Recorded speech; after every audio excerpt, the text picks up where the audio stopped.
Dear student, welcome to Vaishali economics world.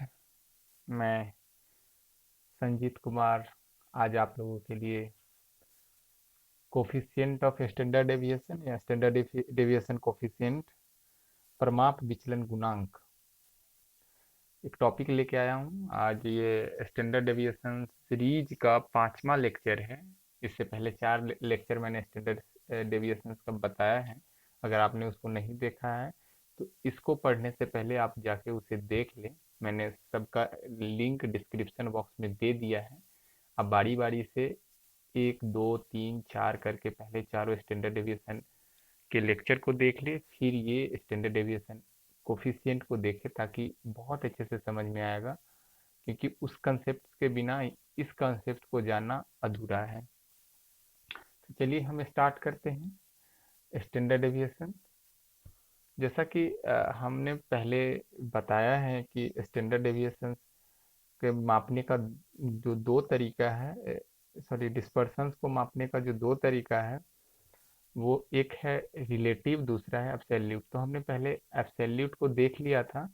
Absolute में standard deviation निकालते हैं और रिलेटिव में स्टैंडर्ड डेविएशन कोफिशिएंट निकालते हैं। जैसे यहाँ देखिए लिखा हुआ है परमाप विचलन गुणांक हमें श्रेणियों के तुलनात्मक, यहाँ पे गुणांक लिखा हुआ है, परमाप विचलन नहीं है, परमाप विचलन गुणांक है। हमें श्रेणियों के तुलनात्मक बिखराव यानी डिस्पर्सन्स को दिखाता है।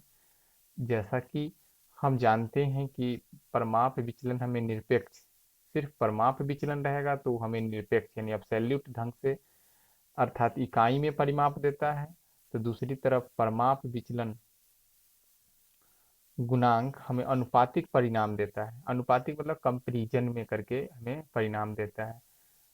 इसका अर्थ ये हुआ कंपैरिजन में जब भी परिणाम रहेगा तो वो एक से कम ही रहेगा। आंसर जब भी आएगा इसका तो एक से कम रहेगा, जिसे हम अपकीरण के सापेक्ष माप कहते हैं। इसे निम्नलिखित सूत्र के द्वारा प्राप्त किया जाता है। तो इसका सूत्र कोई बहुत बड़ा नहीं है, बस standard deviation by mean of जो भी सीरीज है वो सीरीज का माध्य। तो स्टैंडर्ड डिविएशन निकालने का हमने चार सीरीज में, ये स्टैंडर्ड डिविएशन के चार लेक्चर में हमने स्टैंडर्ड डिविएशन मापने का विभिन्न तरीकों को बताया है। विभिन्न सीरीज के साथ विभिन्न तरीका कैसे यूज किया जाता है उसको मैंने बताया है।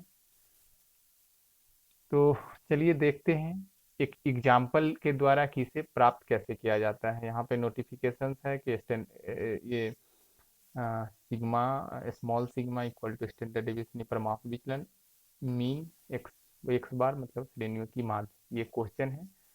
ये क्वेश्चन आपने पहले भी बनाया होगा, हम उसी क्वेश्चन को लिए हैं। तो ये क्वेश्चन है, ये क्वेश्चन के आपको परमाप विचलन गुणांक ज्ञात करना है। तो ये सीरीज, यहाँ से जो सीरीज है वो सीरीज, फिर वही एज्यूम वैल्यू हमने 60 लिया है। अब एज्यूम वैल्यू से डिफरेंस निकालते हैं एक्स माइनस ए।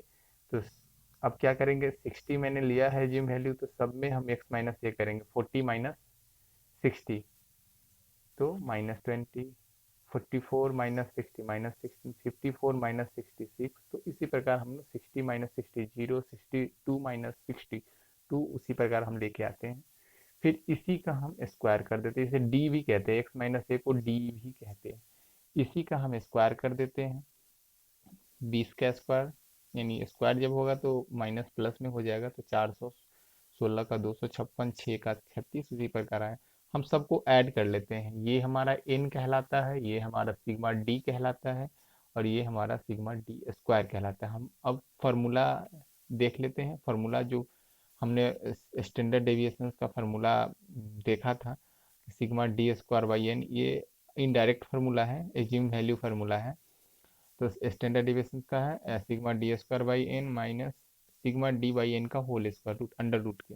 तो फिर हम उसको वैल्यू रखते हैं, सिग्मा डी स्क्वायर का वैल्यू यहाँ रखते हैं 10, एन का वैल्यू 10 है, 10 यहाँ रखेंगे। फिर सिग्मा डी का वैल्यू ये 60 है, तो 60/10 का होल स्क्वायर। फिर इसको वैल्यू फाइंड आउट करते हैं तो ये आता है। फिर मीन निकालने का तरीका मैंने बताया था, मीन कैसे निकाला जाता है। तो ये फार्मूला लगा के निकाला जाता है एजिम वैल्यू से मीन। हालांकि मैंने डायरेक्ट वैल्यू से भी इसको निकाल सकते थे, डायरेक्ट मीन से भी, लेकिन हम यहाँ पे एज्यूम वैल्यू लिए हैं ताकि आपको और आसान लगे। तो मीन निकालने के लिए क्या करेंगे, एज्यूम वैल्यू प्लस, यानी जो हम लोग वैल्यू लेते हैं मीन के रूप में, एज्यूम मीन वैल्यू काल्पित माध्य वो, plus sigma D by N. तो एज्यूम वैल्यू मैंने क्या लिया है, 60 लिया है, तो 60 प्लस ये सिग्मा डी कितना आया 60, तो 60 बाई एन 10 आया, तो 10। इसको अब इसको हल करते हैं तो 66 आता है, मेरा मीन इसका 66 आता है, और ये मेरा स्टैंडर्ड डेविएशन आएगा। तो अब क्या करना है, स्टैंडर्ड डेविएशन कोफिशिएंट निकालने के लिए स्टैंडर्ड डेविएशन बाय सीरीज का माध्य। तो हमने सीरीज का माध्य यहाँ फाइंड किया है 66, और स्टैंडर्ड डेविएशन ये दोनों को बटा में करने के बाद हमारा ये आंसर आ जाता है। तो आप लोग घर पे बैठ के प्रैक्टिस कीजिए क्वेश्चंस का। ये स्टैंडर्ड डेविएशन सीरीज का 5वां लेक्चर है। इसी के साथ ये डिस्पर्सन यहीं पे समाप्त होता है। आगे हम अगले क्लास में वेरिएंस, स्क्यूनेस, कॉर्सेसिस वगैरह देखेंगे। तो आप लोग इस चैनल के साथ बने रहिए। अगर आपने इस चैनल को सब्सक्राइब नहीं किया है तो सब्सक्राइब कर लीजिए, ताकि आपको नोटिफिकेशन मिलती रहे। चलिए आज के लिए इतना ही, धन्यवाद।